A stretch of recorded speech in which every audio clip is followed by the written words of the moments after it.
Valentine's Day is next week, and while many may get cards and roses, tonight we introduce you to 3 people who are only getting thorns. 3 North Texans all fell victim to a vicious love scheme. You might think you would never fall for something like that, and that is exactly why they told investigative reporter Samatha Chatman about how their quest for love broke their hearts and bled their savings. Meet Margaret, a Mesquite woman who lost $5,000 to a man named Michael. David in Highland Park shelled out nearly $3,000 to a woman named Monica.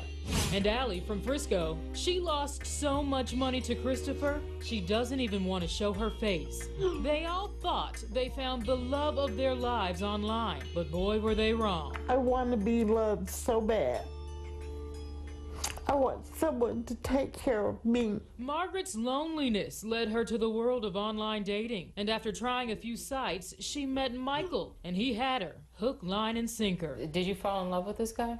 Yeah, I did. The two never met, but that didn't stop him from asking her for money. It was for his business, he said. And Margaret saw it as an investment in their future. He would brighten my day. It felt good to have someone to talk to.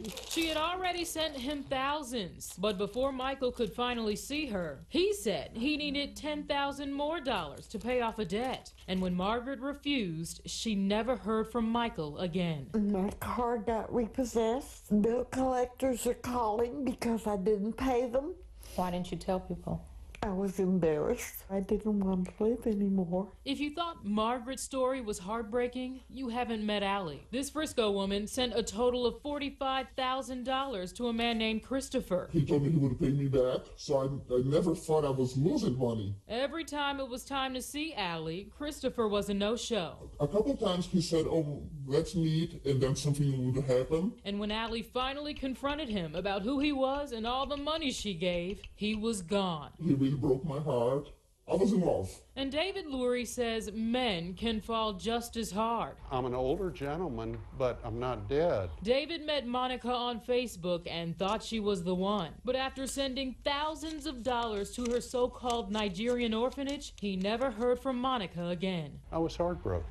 I was really in love with this woman. Many of you may be wondering how. How could anyone fall for this type of scheme? Does this surprise you?